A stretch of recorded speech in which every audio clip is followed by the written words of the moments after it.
Siddiq, did they have the option, the freedom to say yes or no? But if they wanted to say no, they could have said no. Is that so?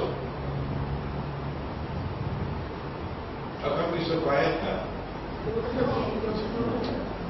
The answer is that there was never a marriage ceremony. Never. And whoever said that there was a marriage ceremony, you should be sent to Disneyland on a one-way ticket. Nabi Muhammad alayhi salatu wasalam never married Aisha radiallahu ta'ala anha. There was never, for him to marry her, you have to have a marriage ceremony. There was never a marriage ceremony. No. All that there was an announcement that Allah had done it. And that news was conveyed to us down here. He did. He ordained the marriage. Neither did the Prophet ﷺ have anything to do with it, nor did she have anything to do with it. He had no option, sallallahu alayhi wa sallam, and she had no option. None. Allah ordained. He decided it.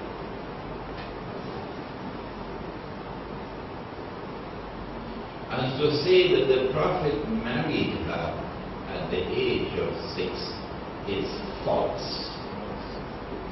To say that the Prophet married her at the age of 7 or 8 or 9 or 10 or 11 or 12 or 13 or 14 or 15 is false. To say that the Prophet married her is false. He never married her. Where is the evidence? For a marriage to take place, you must have choice. There was no choice.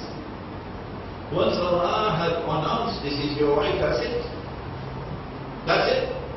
She had no choice in the matter. Allah could have given that announcement before she was born.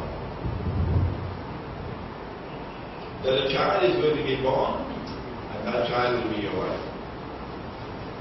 So would you say he married her before she was born? What kind of dumb thinking is this? Allah could have ordained that she be married to him when she was 1 day old. So then would you say that Muhammad married Aisha radiallahu ta'ala at the age of 1 day? What nonsense. What nonsense. He is Allah. He is fa'alul lima yurid. He can do whatever he wants to do. And it is his decision. And he decided it to test you. And how many have failed the test? How many have failed the test? So on Judgment Day, if you had said, if you had ever said, then Muhammad alayhi salatu wasalam married Aisha when she was 6 or 7 or 8. On Judgment Day, Allah will ask you, Hatu Kur'ana, come bring the proof. Bring the proof. It's going to be a sorry spectacle. It's simply a matter of having the capacity to assess the authenticity of a hadith. That it is the function of the Quran to sit in judgment over the hadith. Only the Quran is absolutely authentic. And no hadith has that status. And so I have given you today on the subject of the punishment for zina, a time bomb that is waiting to explode. Maybe in the next few months, maybe by next year, it's going to bring shame and disgrace on the world of Islam. But all the ulama all around the world, starting with Al-Azhar University, Because Karan will have no choice at that time. Can't break anymore. The punishment for zina is part-time. If you are unmarried, then it's flogging. But if you are married, it is stoning to death. And we have to now enforce the law because Egypt is doing it and Tunisia is doing it. We are going to make a mess of ourselves. We're going to look really bad. Not too long from now. This is one of the potential implications of the mysterious Arab uprisings that I have not been able to speak about so far before today.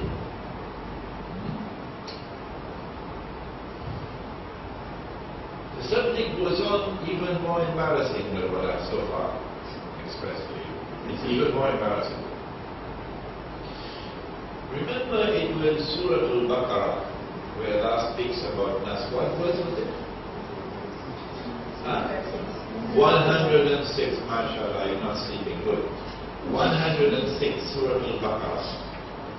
Ma nansakh min ayatin aw nunsiha na'ti bi khayrin minha aw mithliha. We do not cause any ayah to be cancelled or abrogated, but that we replace it. No, sorry. We do not cause any ayah to be cancelled and abrogated or forgotten. But that we replace it with that which is similar or better. I was sitting down in the classroom of Tafsir at the Alimia Institute of Islamic Studies in Pakistan.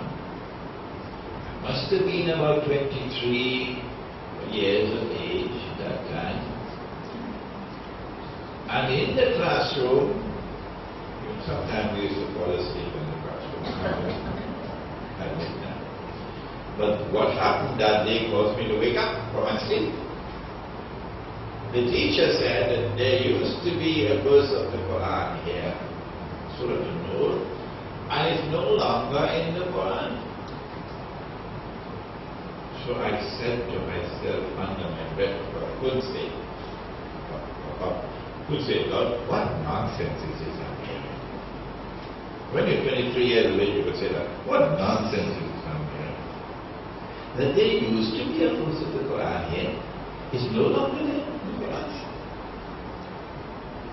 When the class was over, I didn't sleep for the rest of the class. When the class was over, I left. I went straight to the office of Maulana Dr. Fadl Rahman Ansari. And I said to him, Maulana, I just heard this in the classroom. Of course, you can't tell him, Maulana, what nonsense is this? Maulana, what is this? He then turned to me and said to me, son, they are wrong. They are wrong. No verse of the Quran has been cancelled, abrogated, or forgotten. He said cancellation and abrogation applied to revelation which came before the Quran. We gave you 3 examples so far. 3. And then my heart rested when I heard what he said. But then as a good student, I pursued the subject and I found that he was almost alone on the subject. Excuse me, everybody deferred with him. You could hardly find any scholar of Islam who would say the same thing that he said. 99% of the ulama hold the view that there was internal nasakh in the Quran. That some verses cancel other verses. And and the sun is forgotten.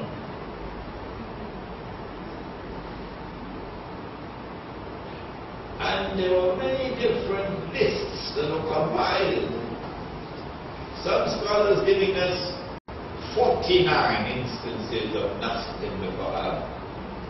And others saying no, it's 35. And others saying no, it's 25. And others saying no, it's only 15. Until along came an Indian scholar of supreme scholarship, whose name was Shah Waliullah, who studied in Makkah and who was certainly a great scholar. And he said, they're all wrong. It's only 5. They're all wrong, it's only 5. And he wrote a classic book, Al-Fawzul Kabir fi Usul al-Tafsir. Textbook ready for study of Usul al-Tafsir. And we studied that book as students. Not that I remember much about it. Al-Fawzul Kabir fi Usul al-Tafsir. And in that book he argues that there are only 5 instances of nasq in the Quran. But most scholars don't accept that. But much more than 5.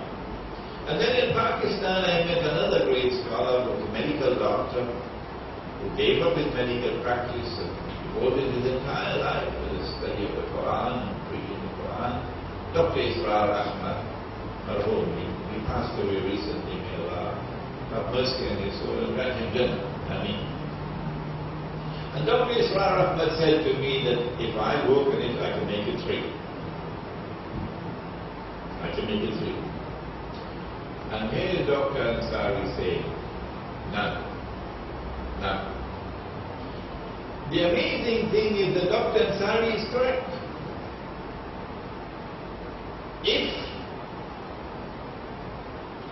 any verse of the Quran is cancelled or abrogated or forgotten, then he who was sent to teach us the Quran, he is the one who is responsible for informing us. Not Tom or Dick or Harry or Ahmad or Sulaiman, but Muhammad sallallahu alayhi wa sallam. His responsibility, it is his responsibility to inform us that this verse of the Quran is cancelled or abrogated. Did he do that? No. There is not a single hadith, not one, which supports the view that any verse of the Quran was abrogated or cancelled. I have found very few scholars to hold this view of Dr. Ansari. One of them used to be the rector of UIA some years ago. His name was Dr. Abdul Hamid Al-Sulaiman, Saudi scholar.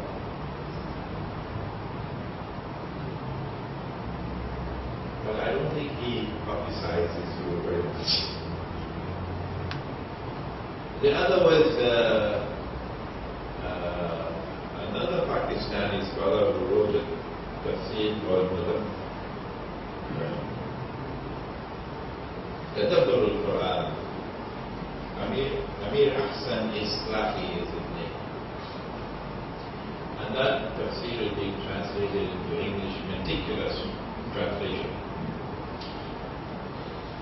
And so now we have yet another problem of methodology. The one instance of nasq everybody agreed upon, everybody, is the one on alcohol. But when the first revelations came down, the first revelations informed us, well, in alcohol, intoxicants,